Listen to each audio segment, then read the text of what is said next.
Hi, welcome to our channel where we share the most intriguing stories.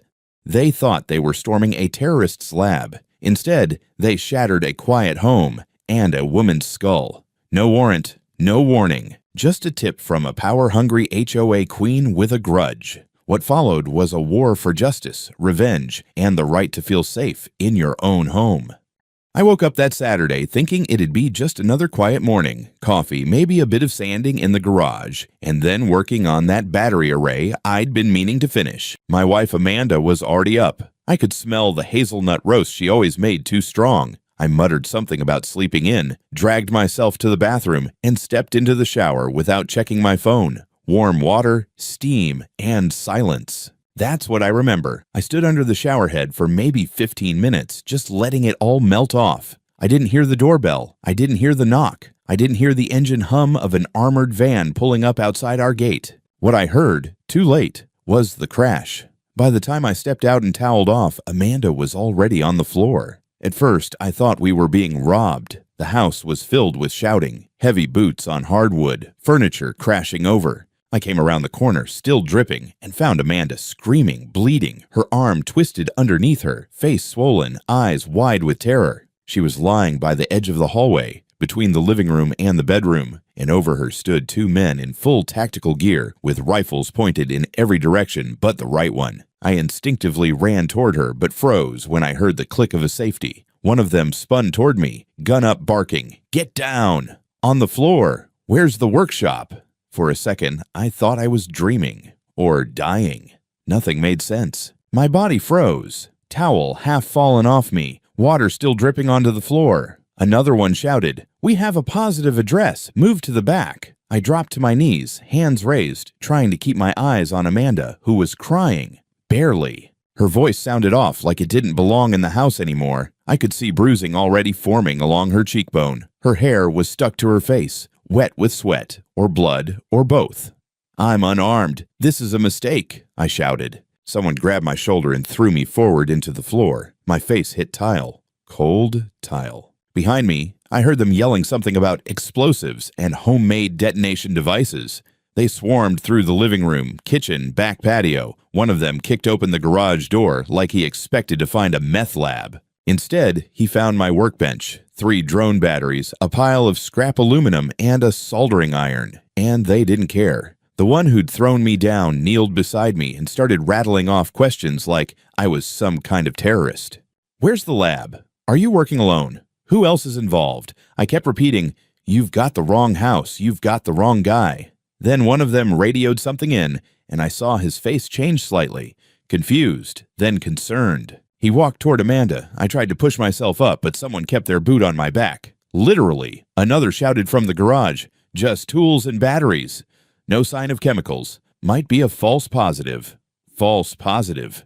Amanda was wheezing now, trying to breathe. Her wrist was clearly broken, bent in a way bones aren't supposed to bend, and she had a cut across her forehead that was bleeding into her hairline. I yelled again, louder this time. "She needs a medic. She didn't do anything." Nobody responded. I don't know how long it took before they realized their mistake. It could have been 30 seconds or 5 minutes, but it felt like hours. Then, silence. I heard one of them mutter something into his radio. Another said, "Call it in. We need an ambulance." I finally got to sit up. They didn't apologize. Not one of them. Instead, one by one, they started backing out of the house, like they were just moving on to the next scene, leaving behind a wrecked living room, a bleeding woman, and me, barely clothed, and trying to figure out what the hell just happened. Amanda was barely conscious. I held her hand, trying not to shake. I asked her over and over again what had happened. She just kept whispering, "I thought it was a delivery." That's when I remembered the front camera, the living room camera, the one I set up years ago and never took down. The one that probably caught all of it. I grabbed my phone with shaky fingers and pulled up the app. It had recorded everything. The timestamp showed the front door being kicked in. The voice yelling, "Go, go, go!" Amanda's scream. Then the crash of the glass table, which one of the officers had knocked over onto her with his leg, while holding a half-spilled coffee cup in his other hand.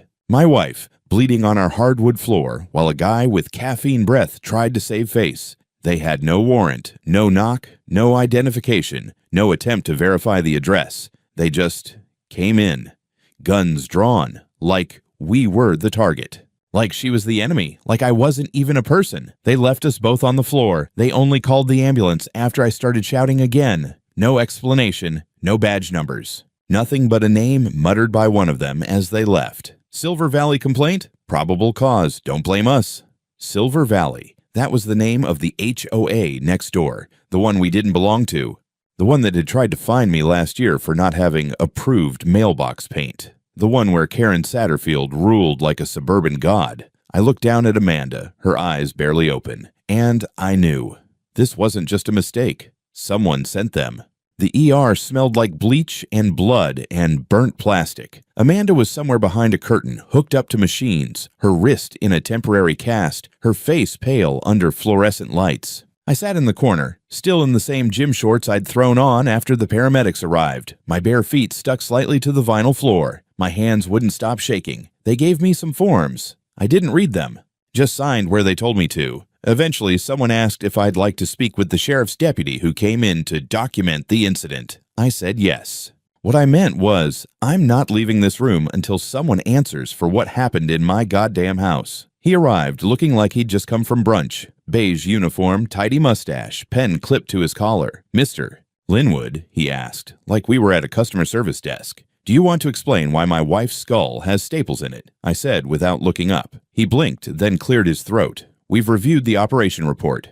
The tactical team was responding to a credible tip regarding suspicious activity at your address. Credible tip from whom? I asked, standing up. Because unless you've recently redefined suspicious activity to include charging drone batteries and drinking coffee, someone just weaponized your entire goddamn department. He looked uncomfortable. The tip was submitted through a formal HOA channel from Silver Valley Reserve. It listed your property as the suspected location for homemade explosive devices and possibly illegal surveillance equipment. I actually laughed. It came out broken. Illegal surveillance? You mean the camera that recorded your guys nearly killing my wife? He ignored that. The concern came from a member of their board, Karen Satterfield. Apparently, there were multiple previous complaints. Yeah, I cut him off. Multiple bullshit complaints. She's been trying to push us into their HOA for over 2 years. We're not part of it.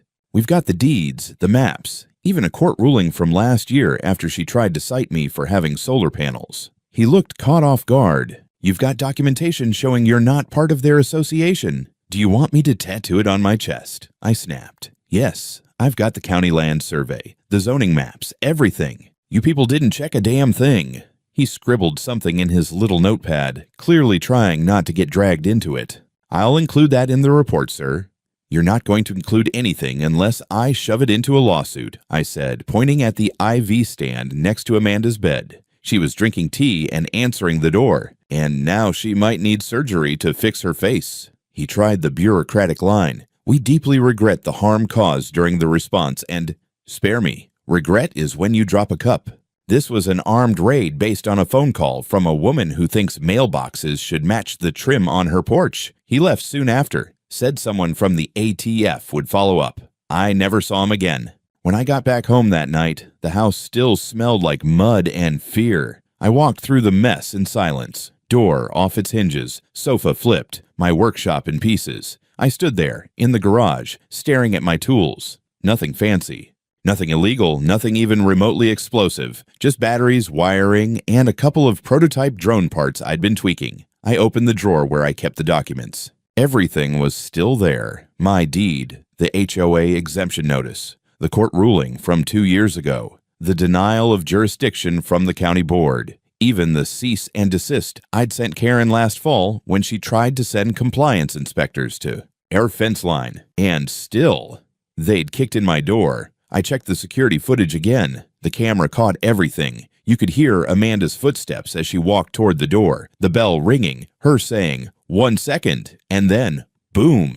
Door gone. Frame splintered. A man yelling, clear. The camera from the living room showed her thrown down like a rag doll. The coffee table shattered when one of the officers tripped, his knee smashing straight into Amanda's temple. And then came the line I was waiting for. One of the officers, pausing in the living room, looked back at the others and muttered, "You sure this is the address? This looks off." Another answered. Orders came from the deputy directly. Said the HOA had evidence. I hit pause. "Deputy, Direct order from the top. I didn't sleep that night. I sat at my desk with my laptop and started backing up every file I had. The footage, the documents, the messages Karen had sent to my old HOA email before I blocked her. Even the handwritten note she left in our mailbox once, which read, "It would be easier if you joined voluntarily. We don't like having outliers." Outliers. The next morning, I called my old friend Lena, an attorney I met years ago when she was handling a zoning case for a mutual friend. She now worked federal cases, big ones, police misconduct, civil rights violations, that kind of thing. She answered on the second ring. "Mark, you okay?" "No," I said. "I need you to come see what they did." She arrived 2 hours later with a paralegal, a camera, and a notepad. She toured the house, took statements from both me and Amanda, who could barely speak through a swollen jaw, and by nightfall, she'd made her first few calls to the county, the state AG's office, and a civil liberties watchdog she used to work with. In D.C., when she was done, she sat across from me at the kitchen table and said the words I hadn't dared think. "We're going to sue them into oblivion." I nodded slowly, then asked the only question that mattered. "And Karen?" Lena smiled. "Oh, we're coming for her too." By Monday morning, the video had already gone viral. It started small. Someone from the hospital staff must have leaked the footage, maybe a nurse, maybe a tech. But within hours, it was everywhere. YouTube, Twitter, TikTok, the local news. A woman in pajamas flung to the ground by armed agents. A man screaming in a towel. A coffee cup crashing mid-raid. And the voice, clear as day, asking, "You sure this is the address?" The title on one clip read, "Wrong House, Wrong Family. Meet HOA Tyranny." By lunchtime, I was getting interview requests from everywhere, CNN, NBC, even some guy running a YouTube law channel in his basement. I declined them all. I had only one priority, Amanda. She was still in the hospital, barely able to open her mouth, her hand wrapped like a balloon, her eyes distant. Shock hadn't worn off. If anything, it was settling deeper. Lena, meanwhile, moved like a heat-seeking missile. By noon, she had subpoenaed the sheriff's office for all communications with the Silver Valley HOA. Then she hit the county for their emergency procedures, specifically the ones that allowed an armed raid without a warrant. The answer came back within hours. No such procedure exists. The raid had been approved under an emergency verbal authorization signed off by Deputy Commissioner Paul Renner, second in command at the county law enforcement office, and, according to Lena, an old golf buddy of someone we know. I didn't have to ask who. Silver Valley Reserve wasn't just any HOA. It was one of those upscale, gate-happy wine club communities with more bylaws than residents. You know the type. Manicured lawns, zero street parking, security guards in golf carts. Karen Satterfield had been running it like a suburban dictatorship for the better part of a decade. She wasn't just the president. She was the founder, the enforcer, the queen. And for the past 2 years, she'd been trying to get our property annexed into their HOA like it was a territory dispute. The only problem? We had legally opted out when the development was built. Our land sat just outside the plotted boundary line, grandfathered in, protected by county zoning. But that didn't stop her. First, it was community harmony flyers in our mailbox. Then letters citing unsightly installations. My solar panels. Then came the more aggressive stuff. HOA inspectors taking photos over the fence, emails warning of escalating action if we didn't engage with the board. I'd shut it all down with paperwork. That's the thing about bullies. They hate being outpapered. I had the signed exemption, the surveyor's report, and even a court ruling from the zoning board confirming we were outside their jurisdiction. So instead of more paperwork, she escalated to paranoia. Lena found the complaint Karen had filed. It wasn't anonymous. It was typed, signed, and submitted directly to the county with official HOA letterhead. It claimed that I, Mark Linwood, was constructing non-commercial electrical units of unknown function, that smoke was observed coming from detached structures, and that potential residents report hearing explosive sounds during nighttime hours. She even attached photos, low-quality zoomed-in shots of my garage, my tool bench, and, in one laughable instance, a smoke trail from a barbecue I'd fired up on Memorial Day. Explosive activity, my ass. There was also an email sent from Karen's HOA account to Deputy Renner, marked URGENT. It read, "We believe this property may be tied to unauthorized weapons activity. Residents are concerned. Please act before it becomes a tragedy." Renner responded 4 minutes later, "Understood." Will prioritize. No warrant, no inquiry, just will prioritize. We had them, and it got better. Lena dug through the county's complaint database and found that this wasn't the first time Karen had cried wolf. There were at least 4 prior complaints over the past 3 years, all involving homeowners who, surprise, surprise, were not part of the HOA. One of them, a retired couple down the hill, had spent 6 months under zoning review because Karen accused them of running an illegal tree-cutting service. Their crime? Letting their grandson chop firewood for a summer job. Another had been investigated by animal control for allegedly breeding attack dogs. The dogs were therapy labs. Karen had a pattern, and now, with Amanda's blood on the hardwood, a consequence. Lena sat me down at the kitchen table that night, pulled out her legal pad, and began drawing a war map. "We're filing 3 claims," she said. 1 against the county for authorizing a violent raid without warrant or due diligence. 2 against the HOA as a corporate body for harassment, fraud, and malicious prosecution. And 3, she tapped her pen, against Karen Satterfield personally for criminal defamation, reckless endangerment, and conspiracy to abuse municipal authority. "Is that even possible?" I asked. "Not only possible," she said, "but with the video, the emails, and the pattern of false complaints, it's winnable. Especially if we go federal." That's when she dropped the number. "Conservatively, you're looking at a settlement north of $3 million. If we go to trial and win, closer to 5. I didn't say anything. Money felt meaningless. Amanda couldn't sleep through the night without waking up screaming. She flinched when the doorbell rang. She couldn't brush her own hair without pain.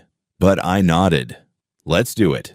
The next day, Lena filed the lawsuits. Karen was served during an HOA board meeting. I heard she cried. By Wednesday, everything had changed. The lawsuits were public. The footage was national, and Silver Valley Reserve was suddenly the most notorious HOA in the country. My phone didn't stop buzzing. Journalists, lawyers, neighbors, people I hadn't spoken to in 10 years were all reaching out. The story had landed on the front page of USA Today. A headline in The Atlantic called it, "Suburbia's War on Its Own."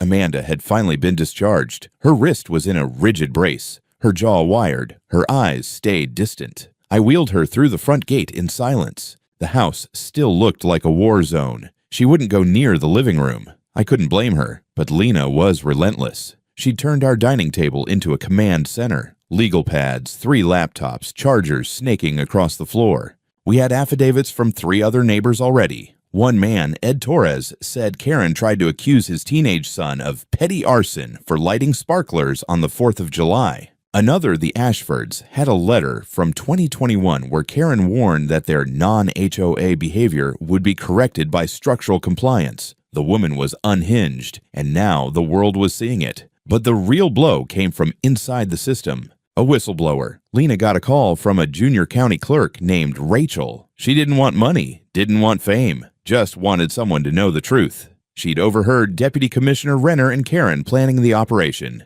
Rachel had been working in the records office when Renner came in with what he called a problematic parcel, ours.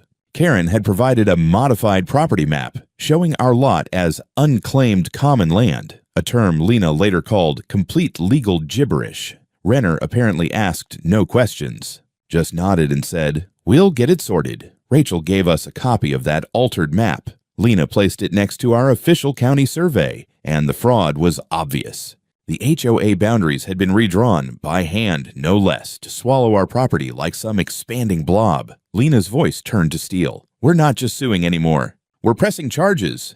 2 hours later, she filed a motion with the state attorney general requesting an investigation into HOA misconduct, fraudulent land claims, and unlawful deputization of county force. That same evening, Renner was placed on administrative leave. A photo of him being escorted out of the county building in a windbreaker went viral. The caption, "HOA cops gone wild, Silver Valley started to eat itself." Karen released a statement through her attorney, calling the raid an unfortunate misunderstanding and claiming she acted on community safety concerns.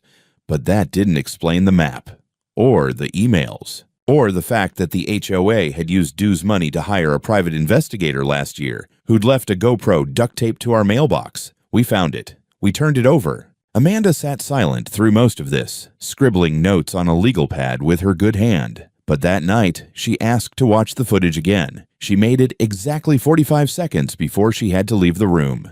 The next day, Lena got the green light. The AG's office would open a formal investigation. She smiled like a lioness. Now we get subpoenas. Karen's financial records, HOA expense reports, board communications, everything became fair game.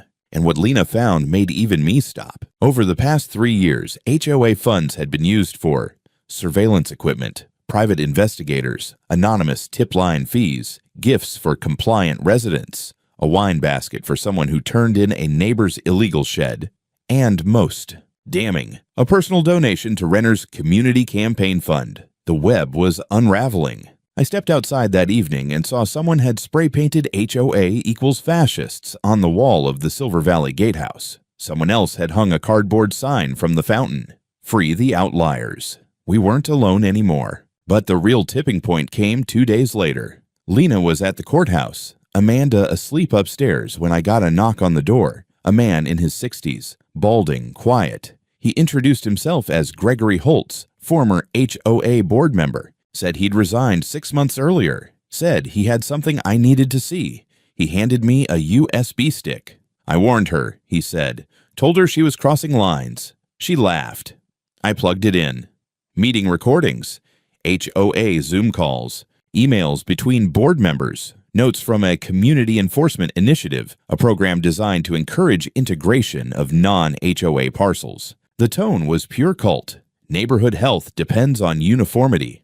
Resistance must be met with structured consequences. Karen had even used the phrase, domesticate the outliers. That night, Lena stayed up till 2 reviewing the material. She emailed the AG's office, then the press. By morning, we were front page again. They say justice moves slowly. Not this time. By the following week, the Silver Valley Reserve HOA was in full collapse. The state attorney general had issued subpoenas to every board member. County inspectors rolled in with clipboards. The IRS even showed up, sniffing around for misappropriated nonprofit funds. Karen, once the queen of the cul-de-sac, was nowhere to be seen. According to gossip, she'd holed up in a rental cabin 2 towns over, claiming political persecution. I had to laugh at the irony. She finally left someone else's property alone for once in her life, but things didn't exactly calm down. We started getting letters, dozens of them, from people we didn't even know, victims of HOA harassment from other states. Some just wanted to say thank you. Others wanted to share horror stories, fines for wind chimes, lawsuits over mailbox colors, citations for unauthorized flower beds. One woman in Florida told us her HOA banned garage doors visible from the street. Another man in Arizona said his HOA fined him for parking a wheelchair ramp without architectural approval. They weren't just letters, they were ammunition. Lena used them to bolster our civil suit, arguing that what happened to us wasn't an isolated incident, but part of a larger trend of HOA overreach. The media ate it up. The HOA wars became a recurring segment on morning shows. Our story was the flagship, but more were emerging. It was like we'd cracked open the dam. Meanwhile, Amanda was slowly, painfully recovering. Her jaw unwired, the swelling receding, the bruises fading, but her nerves were frayed. She startled at loud noises, flinched when someone walked behind her. She wouldn't go near the bedroom where it happened. We started sleeping in the guest room. I caught her crying once in the kitchen, clutching a fork like it was a weapon. I felt helpless, furious, useless, so I focused on what I could control. I rebuilt the front door myself, reinforced the frame, added security cameras, mounted a smart lock, installed motion-activated lights and flood sensors. It wasn't just about safety anymore, it was about taking the house back. Then came the depositions. Karen was dragged in first. Not literally, but it might as well have been. She showed up in oversized sunglasses and a designer scarf like she thought the press would swarm. They didn't. Just one stringer from a local paper and a guy live streaming on TikTok. Lena questioned her for 5 hours. Calm. Surgical. She walked Karen through every lie, every forged document, every abuse of power, the altered map, the fake tip line, the email to Renner. At one point, Karen tried to claim she had limited oversight of the HOA's legal operations. Lena pulled out a copy of the HOA's bylaws. Article 3, Section 1. All legal complaints must be reviewed and approved by the sitting president. That's you, right? Karen blinked. I suppose so. You suppose? Lena asked, raising an eyebrow. Karen went silent. The transcripts made great reading. But the real moment, the one that shifted everything, came 2 days later. I was at the kitchen table with Amanda, coaxing her to eat something besides toast, when my phone rang. It was Lena. "Check your email," she said. I opened the file she sent. It was a scan of an internal HOA memo recovered from Karen's home office during a court-mandated audit, dated 3 months before the raid. Subject: Compliance Pressure Protocol. It listed 5 non-compliant properties that bordered Silver Valley Reserve. Ours was number 3. Next to each name was a list of escalation measures. For us, it read: deny construction permits, initiate code violations, surveillance, anonymous safety complaint, pressure local PD through board liaison Paul R. There it was, a premeditated plan with names, dates, and steps. I showed it to Amanda. She didn't say anything at first, just stared at it. Then she asked, "Do we win now?"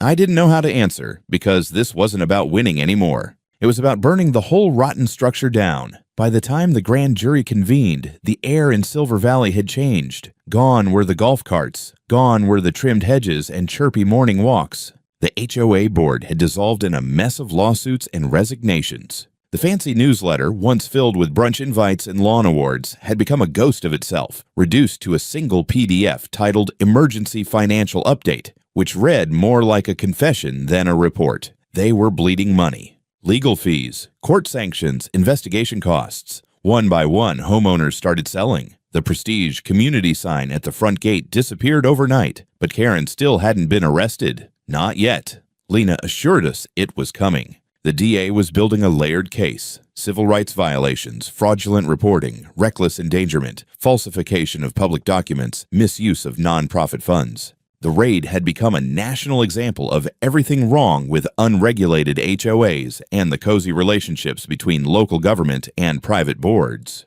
A segment on 60 Minutes used the phrase "militia in pearls." Then came the call we'd been waiting for. "Grand jury's done," Lena said. "Indictment's coming tomorrow morning."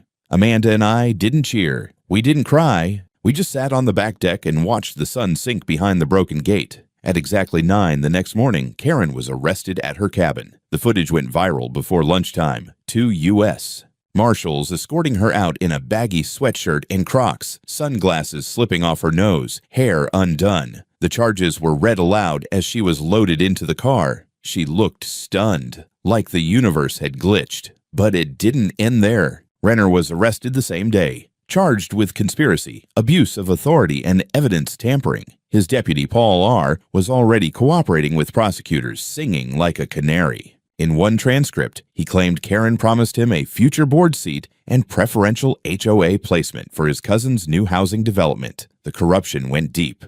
HOA meetings, it turned out, weren't about neighborhood watch and pool schedules. They were about power. Who could be pushed out? Who could be bought in? Who fit the aesthetic? Amanda's injuries had just been the final crack in a rotten wall. The criminal trial was still months away, but the civil suit moved forward fast. Lena added new claims: intentional infliction of emotional distress, coordinated abuse of governmental process, unlawful invasion of privacy. The judge didn't just allow them, he expressed sympathy during a pre-hearing conference, said the footage from our living room made him physically ill. Meanwhile, we were offered settlements, not small ones. First came the HOA's insurer, offering expedited resolution to the tune of $1.2 million.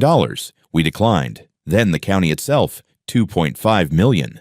Lena leaned back and said, "Tempting, but they'll offer more once Renner testifies." The pressure was mounting. Amanda was on the cover of Time. Not a photo shoot, just a still from our security footage, blood on her lip, dazed and bruised. The title, "Home is Not Safe Anymore." That's when the fundraisers started. Not for us, for others. Victims of HOA abuse from around the country began sharing their stories. A class action suit against a different HOA in Nevada used our case as a legal precedent. Law schools started debating quasi-governmental overreach. And Lena? She was offered a book deal. Still, there were moments of quiet. One night, Amanda and I sat by the fire pit. Her wrist was healing, but her nerves were still raw. She asked me, "Do you think we'll ever feel safe again?" I didn't answer right away, because I wasn't sure. Even after the arrests, the headlines, the lawsuits, something lingered. The knowledge that someone could knock on your door, pretend to be authority, and destroy everything because they felt entitled, because you didn't belong. But we had one more move left. The final hearing. The judge called it a procedural formality, but it was more than that. It was a statement. Amanda stood with her arm still in a brace. I wore the same shirt I'd had on that morning of the raid. Lena handed over the full list of damages, physical, emotional, financial. She finished with a single sentence. My clients were attacked in their own home by armed agents of a lie. The room was silent. Then the judge nodded and signed. $3.8 million, not just from the county, but from Karen personally, from the HOA's liquidated reserve fund, from Renner's forfeited pension. Amanda didn't smile, but I did, just once. You'd think $3.8 million would feel like a victory. But honestly, it felt more like a funeral settlement, like someone finally admitting, yeah, we ruined your life. Here's some cash for the mess. It didn't fix Amanda's trembling hands when a car backfired. It didn't erase the dent in the hardwood where her head had struck the floor. But it did give us power. And power, for the first time in this whole nightmare, was back in our hands. We didn't move. Not yet. We thought about it, sure. Maybe heading out to the coast, somewhere without neighbors who vote on the color of your mailbox. But Amanda said something one night, while sipping tea with 2 fingers still splinted. If we leave now, it's like saying they were right. So we stayed, and we built. I cleared the garage and turned it into what it was always meant to be, a proper workshop. Nothing dangerous unless you think a miter saw and a soldering station are weapons of mass destruction. Amanda helped me set it up despite her injuries. We even joked about putting up a sign, warning contains tools and reasonable property ownership. The HOA was gone. The gate was taken down. The remaining residents voted to dissolve the charter entirely. Some of them came by in person to apologize. A few were genuine. Most just didn't want their names in headlines. We smiled, nodded, accepted baked goods, then tossed them in the trash. I wasn't in the mood for banana bread diplomacy. Then one afternoon, about a month after the final verdict, I got a call from the DA's office. Karen had taken a plea deal, 12 years. No parole for at least 8. She broke down in court, reportedly. Cried about how she never meant to hurt anyone. Claimed she just wanted the community to be safe. The same woman who forged documents, manipulated officers, and created a literal protocol to crush her neighbors now wanted pity. The judge wasn't impressed. Called her actions a civilian act of state-sponsored violence under the mask of community duty. When the sentence was read, Amanda sat in silence. Then she whispered, "Good." But not everything was closure. The media kept knocking. Journalists, documentarians, podcasters, they all wanted our story. Lena filtered most of them, but one made it through. A young woman with a small crew and a big heart. She interviewed Amanda gently, asked about the noise, the fear, the silence after. She didn't ask about the money, just about the people. That footage aired 2 weeks later in a short film titled Line in the Gravel. It was raw. It was painful. It was honest. And it ended with a shot of our new front gate. Simple, wooden, handmade. On it, a metal plaque. Not part of any HOA. Entry by warrant only. Amanda laughed when we bolted it on. Subtle. I shrugged. It's a start. We installed more cameras, upgraded the alarm, added a wide-angle thermal scope that covered the backyard. People called us paranoid. I called it post-traumatic clarity. But slowly, the silence returned. Amanda planted flowers again, ones that once got her a passive-aggressive HOA warning for being non-native. I helped her, kneeling in the dirt, shoulder to shoulder. The bruise along her jaw had faded, but the memory hadn't. Still, her hands were steady this time. And one morning, while sipping coffee in the workshop, I got an email from Lena. She'd forwarded a news alert. Sheriff's Department issues new policy after raid scandal. No warrant, no entry. It wasn't justice, but it was something. Sometimes a crack in the wall is enough to bring the whole structure down. It was a quiet Sunday when I finally stood alone in the room where it had all begun. The bedroom. The door had long since been replaced. Oak, reinforced hinges, digital lock. Amanda never stepped foot in it again, said she didn't want to remember the sound it made when it shattered, but I needed to face it one last time. There were still faint scratches in the floor, too deep for sanding. The spot where her blood had soaked into the rug had been scrubbed, bleached, replaced, but I still saw it. Every detail of that morning played in my head like film stuck on loop. The screams, the boots, her face, my towel slipping to the floor as rifles pointed at my chest. They wanted to find a bomb maker. They found a man with a beard and a Wi-Fi signal. It took time, but Amanda and I started living again. Real living. Not the twitchy, half-awake kind of existence we'd been in for months. I still jumped when someone rang the bell too hard. I still flinched when official envelopes came in the mail. But it was different now, because I knew where the line was. And I knew exactly what would happen if someone ever crossed it again. Amanda started teaching art again, virtually at first. She even painted a series called Impressions of Impact. Abstract, haunting, beautiful. One of them ended up on the wall of Lena's office. She said it helped her explain to new clients what a lawsuit really meant. Not about money, about memory. As for Lena, well, she didn't stop at us. She founded an entire nonprofit, HOA Watch, took our case and turned it into a movement. She toured law schools, advised on state legislation, and helped push through 2 new bills in our state alone, one that limited HOA powers over non-member properties, and another that restricted emergency raids without double verification. The funny thing, Karen tried to appeal her sentence. Didn't go well. The appellate court shredded her case in under 5 minutes. The judge actually laughed when her lawyer tried to argue community fear justified misinformation. I suppose the fear belonged to her now. We didn't throw a party, didn't pop champagne. But one night, Amanda and I sat under the stars, a fire crackling between us, and toasted with quiet glasses of wine. She rested her head on my shoulder and said, "You were right. We did win. Not in the courtroom. In our home, where no one ever again would burst through the door because of a neighbor's lie." There's a final detail, though. I kept the camera footage. All of it. I backed it up 6 times on encrypted drives stored in different places. Not because I think we'll need it again, but because deep down I know what people are capable of when they convince themselves they're in the right. The old mailbox is still there too. Dented, crooked, a silent monument to every warning letter they shoved into it over the years. I don't fix it. I want it just like that. So, if someone ever drives by again, looking for trouble, they'll see it and remember, this is where the lies ended and where the line was drawn.